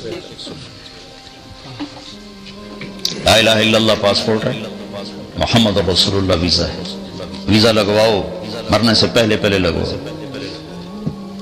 تو یہ جو ایمان ہے لا الہ الا اللہ محمد رسول اللہ، یہ ہے چراغ۔ اور یہ چراغ کہاں ہے؟ المصباح فی زجاجہ، اس کے اوپر ایک شیشہ فٹ ہے، وہ شیشے کا صاف ہونا ضروری، ورنہ چراغ کی روشنی مدھم پڑ جائے۔ وہ چراغ کیا ہے؟ وہ شیشہ کیا ہے؟ وہ دل ہے، دل ہے۔ جب ہمارے یہاں بجلی نہیں تھی تو ہمارا ایک نوکر تھا فریدہ، تو مجھے آج میری آنکھوں کے سامنے عصر کے بعد وہ ساری لالٹینیں لیمپ لائن لگا کے بیٹھا ہوتا تھا اور وہ سب کو صاف کر رہا ہوتا تھا۔ وہ جو والد صاحب کے کمرے میں لیمپ رکھا جاتا تھا اور باقی کمروں میں لالٹینیں ہوتی تھی، تو ابا جی کے کمرے کا لیمپ وہ خوب رگڑ رگڑ کے صاف کرتا تھا کہ کہیں سوٹے نہ پہ جائیں۔ تو وہ میری آنکھوں کے سامنے وہ بیٹھا، وہ لیمپ صاف کر رہا ہے، وہ شیشے صاف کر رہا ہے۔ تو بڑی خوبصورت مثال، کمشکات فیہا مصباح، ایک یہ ہے تمہارا تاکشہ، اس میں ہے، اس میں ایک چراغ ہے، وہ ایمان ہے، وہ اس کے اوپر ایک شیشہ ہے، وہ شیشہ کیا ہے؟ وہ تمہارا دل ہے۔ الزجاجۃ کانہا کوکب درّی یوقد من شجرۃ مبارکۃ زیتونۃ لا شرقیۃ ولا غربیۃ یکاد زیتھا یضیء ولو لم تمسسہ نار۔ یہ جو شیشہ ہے اس کو اتنا روشن کرو جیسے ستارے روشن ہوتے ہیں، کہ اندر سے ایمان چمکتا ہوا باہر نکلے۔ کیونکہ جیسے کپڑے پہ دھبا لگتا ہے تو برا لگنے لگتا ہے، جب نئے کپڑے پہنے ہوں تو آدمی اپنے تولیہ آگے رکھتا ہے کھاتے ہوئے کہ کوئی چیز اوپر نہ گر جائے. بڑے ہوٹلوں میں کھانا کھانے جاؤ تو نیپکن ساتھ رکھے ہوتے ہیں کہ کہیں کپڑے پہ داغ نہ لگ جائے، کہ صاف کپڑے پر داغ برا لگتا ہے. تو میرا اللہ تعالیٰ فرما رہا ہے اپنا دل تم روشن کرو. وہ روشن ایسے کرو جیسے تارے روشن ہوتے ہیں. تو ستاروں کی جب روشنی ہو، ایسا صاف شیشہ ہو اور اندر میں چراغ روشن ہو تو روشنی کہاں تک جائے گی؟ تمہاری نئی گاڑی ہو اور اس کے ہیڈ لائٹس کے اوپر تم کالا پینٹ کر دو، تمہیں خود نظر نہیں آئے گا تو اگلے کو کرنا، پیلا کر دو، نیلا کر دو، سابا کر دو، تو روشنی مدھم ہو جائے گی، نظر آنا بند ہو جائے گی. تو جب آدمی کوئی گناہ کرتا ہے تو اس کے اوپر ایک پینٹ ہوتا ہے کالا، پھر دوسرا کرتا ہے، پھر اور تیسرا کرتا ہے، اور چوتھا کرتا ہے، اور پانچواں کرتا ہے، اور حرام روٹی اندر جاتی ہے اور کالا ہوتا ہے، کوئی گناہ ہوتا ہے اور کالا ہوتا ہے، ہوتے ہوتے ہوتے ہوتے ہوتے ہوتے کلا برانا قلوبہم ما کانوا یکسبون. پھر جیسے وہ دانت صاف نہ کرو تو موٹا موٹا کریڑا جم جاتا ہے جس کو پر وہ سوئے مار مار ڈاکٹر نکالتے ہیں، ایسے پورے دل کے اوپر ایک سیاہی کی تہ چھا جاتی ہے، نہ روشنی اندر جاتی ہے نہ اندر کی باہر آتی ہے، اس کو نظر ہی کچھ نہیں آتا. تو اللہ تعالیٰ کہہ رہا ہے المصباح فی زجاجہ، وہ تمہارے ایمان کا کی جو لالٹین ہے وہ ایک شیشے کے اندر ہے. وہ شیشہ کیسا ہے؟ کوکب درّی، چمکتا روشن. اب رہ گیا تیل ڈالنا. جب میں نے چراغ تو مکمل کر دیا نا، لالٹین بھی بنا دی، شیشہ بھی بنا دیا، اور جہاں رکھنا وہ بھی بتا دیا. اب اس میں تیل ڈالنا ہے. وہ کیا ہے؟ یوقد من شجرۃ مبارکۃ زیتونۃ لا شرقیۃ ولا غربیہ. وہ ہے قرآن، جس کو اللہ نے زیتون کے تیل سے تشبیہ دی ہے کہ دنیا کی مفید ترین چیز ہے انسانی جسم کے لیے زیتون. اللہ نے دو قسمیں کھائیں غذاؤں کی، والتین والزیتون. مجھے قسم ہے انجیر کی اور مجھے قسم ہے زیتون کی. یہ دو قسمیں کھا کر مسلمانوں کو کھانے کا طریقہ بتایا ہے کہ مسلمان اندھا ہو کے نہیں کھاتا، صرف زبان کے چسکے کے لیے نہیں کھاتا. اگر یہ ہوتا تو اللہ تعالیٰ قسم کھاتا، مجھے پکوڑے کی قسم، مجھے سموسے کی قسم، مجھے حلوے پوڑی کی قسم، مجھے سری پائے کی قسم. میں گجراں والی ہے، سری پائے کھا کے تو لسی پین دے، بالکل عقل دے اتے میڑا مار دیں دے.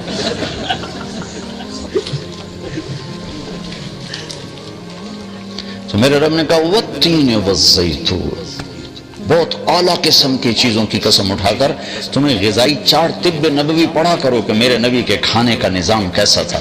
صرف موت آئے گی تو آئے گی، ویسے نہیں. اب کوئی تقدیر و بیماری آ جائے تو اس سے تو ہم لڑ نہیں سکتے، تو اس سے تو کون مقابلہ کر سکتا ہے. لیکن ویسے نہیں وہ بیمار ہوتا. جو میرے نبی کی بتائی ہوئی ترتیب پر کھانا کھائے گا اور نبی کی بتائی ہوئی ترتیب پر اپنا کچن بنائے گا، وہ یا تو کوئی آزمائش کے بیمار ہو جائے تو وہ ایک الگ چیز ہے، بات مرے گا، اس سے پہلے انہوں ہوندہ کچھ ہے. زیتون تو اللہ نے کہا اس میں زیتون کا تیل ڈلتا ہے جو اس کو روشن کرتا ہے. وہ تیل اتنا روشن ہے کہ اس کو آگ نہ دکھاؤ پھر بھی وہ چمک رہا ہے، چمک رہا ہے، چمک رہا ہے.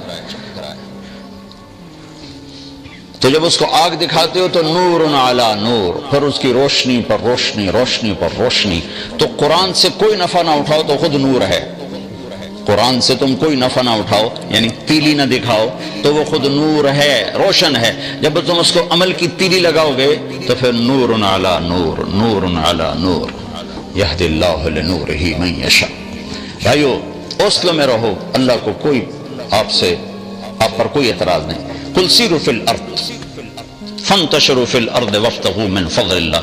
جاؤ زمین میں پھیل جاؤ، میرا رزق تلاش کرو جو میں نے تمہارے لیے مقدر کیا ہے. لیکن ایک شرط لگائی، واذکروا اللہ کثیرا، مجھے بھول نہ جانا، بھول نہ جانا. کوئی شراب بیچنے لگ جائے، کوئی سور بیچنے لگ جائے، اور کوئی ڈرگ بیچ، میں وہاں سے آ رہا ہوں، نہیں ستوانگر نہیں یار، یہ یار چپ تو کرو.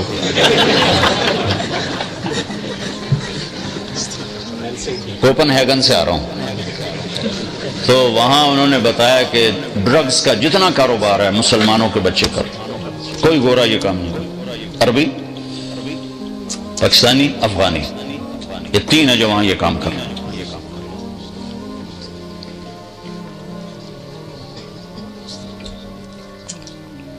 کہ دلوں پہ اندھیرا چھایا ہے، ان کو نظر ہی نہیں آ رہا کہ ہم کیا کر رہے ہیں۔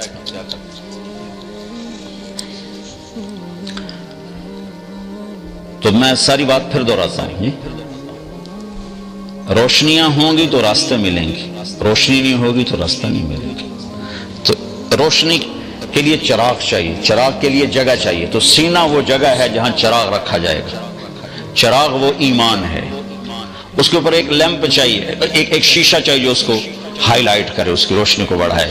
وہ جو ہائی لائٹ کرنے والی چیز ہے وہ دل ہے، دل جتنا پاک ہوگا اتنی روشنی زیادہ ہوگی۔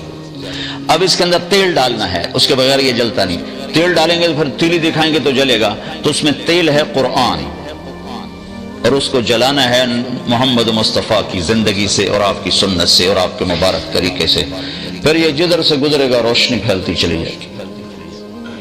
بعض ایمان والے جب جہنم سے گزریں گے تو مجھے دیکھو پتہ نہیں کتنے عرصے بعد یہ حدیث یاد ہے، بعض ایمان والے جب جہنم سے گزریں گے نا پلسرات سے، تو کہے گی جز فقد اطفأ نورک لہبی، او میاں اللہ کے بندے، اللہ کی بندی، جلدی گزر جا، تیرے نور نے مجھے ٹھنڈا کر دیا ہے، تیرے نور نے مجھے ٹھنڈا کر دیا ہے۔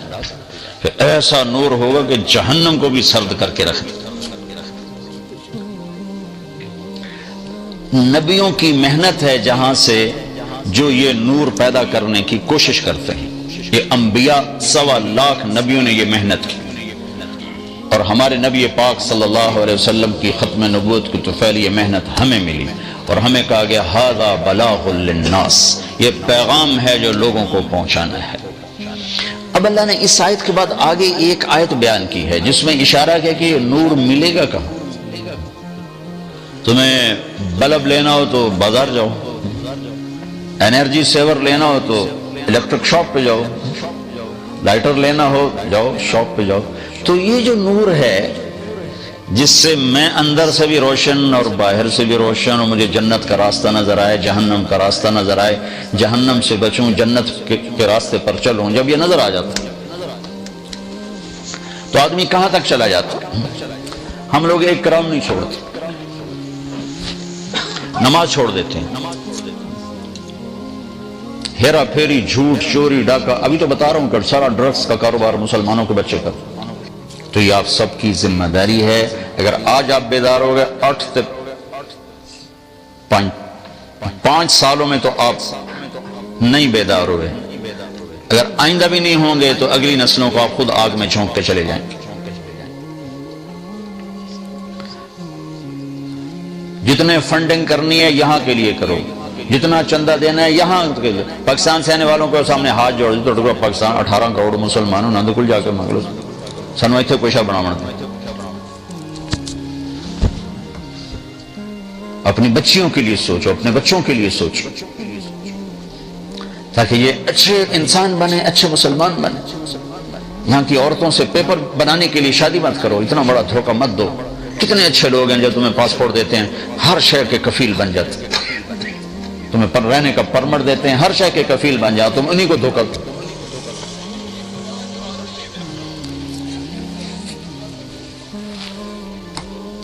جٹ دھینو لوک پہ دھی دے گھر چوری کر جٹ وڑ گیا، موقع تے نپیا گیا تے گھر آتے آکھن لگ گیا نپیا تو میں گیا پر شرمندہ وہ بڑے ہوئے۔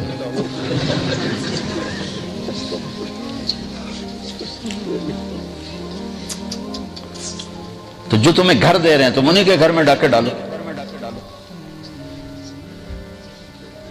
میں کینیڈا گیا، ایک فیملی کہنے لگی جی ہماری بچی کا نکاح پڑھا دیں۔ میں نے بچے کو دیکھا، میں کوئی عالم الغیب نہیں، پر ویسے کبھی خیال آ جاتا، میں کہا یہ کاغذات کے لیے کر رہا ہے، کہا نہیں بہت اچھا بچہ ہے، آپ نے بہت دیکھا، میرے کہ میں تو نکاح ہی پڑھا، 4-5 سال میں الو کا پٹھا کم وقت حرامی وہ لے گیا، کاغذ ملتے ہی وہ بھاگ گیا، ہماری بچی کو چھوڑ کے چلا گیا۔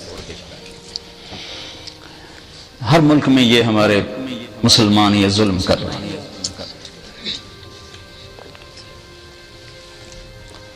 تو میری بات کو سمجھیے، جس کو محلے کی مسجد بناؤ، مرکز باہر لے جاؤ، بڑا بناؤ۔ آج کو ان سے سبق نہیں لیتے، 100 سال آگے کی سوچ کے بناتے، 100 سال آگے کا منصوبہ بناتے، اور ان کی نسل تو بڑھتی نہیں، فی آدمی مجھے کوئی بتا رہا تھا کہ 1.5 بچہ بنتا ہے فی آدمی، اگر اس کو تقسیم لو 1.5 بچہ فی آدمی، میں اللہ دیوان ساڑھے تک فی کٹ ہوتا دا بن جیسے ساڑھا تک میٹر چلنا ہی جاتا ہی اللہ نہ مکاوے۔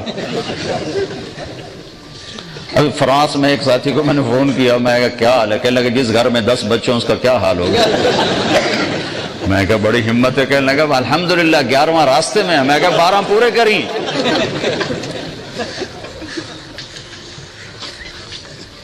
تو ہماری تو نسل بڑھتی ہے، تو اس نسل کے لیے ابھی سے سوچو۔ اگر آپ اس کو سنجیدگی سے نہیں سوچیں گے تو بہت بڑا نقصان اٹھائیں، بہت بڑا نقصان اٹھائیں۔ تو میری بات دل کو لگی کہ نہیں لگی بھائی؟ کرو گے نا اس کے لیے؟ آئندہ اگر اللہ مجھے لے گیا تو نہ میں نے کسی حال میں بیان کرنا ہے اور نہ مرغی خانے سے بیان کرنا ہے۔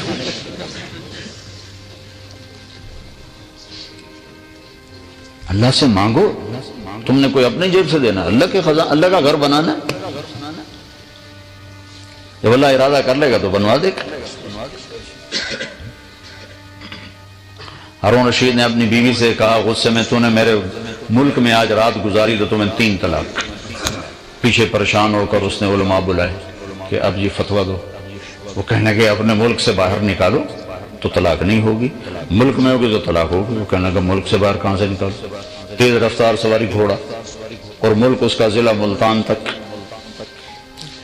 تو سر پکڑ کے بیٹھا، کہنا کوئی ابو حنیفہ کے شاگردوں میں کوئی ہے؟ تو اس وقت امام ابو یوسف کا اتنا چرچا نہیں تھا۔ ان کو بلایا، انہوں نے کہا یہ کوئی راستہ ہے؟ کہاں؟ رات مسجد میں گزارے طلاق نہیں ہوگی۔ تو سارے علماء نے ایسے دیکھا جی وہ کیسے؟ تو انہوں نے فوراً کہا اللہ کہتا ہے وَأَنَّ الْمَسَاجِدَ لِلَّهِ، مسجدیں اللہ کی ہیں، کسی بادشاہ کی نہیں، یہ اللہ کی سلطنت ہے۔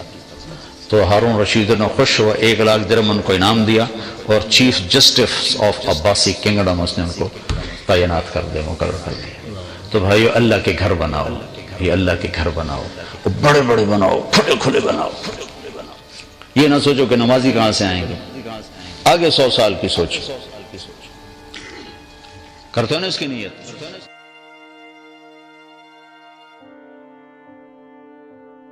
یزید بن معاویہ کی موت کے بعد اسلامی تاریخ کا ایک نہایت اہم اور نازک دور شروع ہوا، جسے دوسرا فتنہ یعنی فتنہ ثانیہ بھی کہا جاتا ہے۔ اس کی موت 64 ہجری یعنی 683 عیسوی میں ہوئی، اور اس کے بعد خلافت بنو امیہ سخت سیاسی بحران، خانہ جنگی اور قیادت کی کمزوری کا شکار ہو گئی۔ ذیل میں یزید کی موت کے بعد کے اہم واقعات کو ترتیب وار اور مختصر انداز میں پیش کیا جا رہا ہے۔ 1. یزید کی موت 64 ہجری۔ یزید کی موت 38 سال کی عمر میں دمشق کے قریب حواران نامی مقام پر ہوئی۔ اس کی موت کے وقت پورا اسلامی خلافتی نظام اندرونی خلشار اور بغاوتوں کا شکار تھا، خصوصاً واقعہ کربلا کے بعد۔ 2. اس کا بیٹا معاویہ ثانی خلافت بنا۔ یزید کے بعد اس کا بیٹا معاویہ بن یزید خلافت بنا، لیکن اس کی عمر کم تھی، وہ بیمار رہتا تھا، وہ خلافت کے حقدار ہونے پر بھی شکوک کا اظہار کرتا تھا۔ اس نے صرف 40 دن یا چند ماہ خلافت کی، پھر خلافت سے دستبردار ہو گیا یا وفات پا گیا۔ روایات مختلف ہیں۔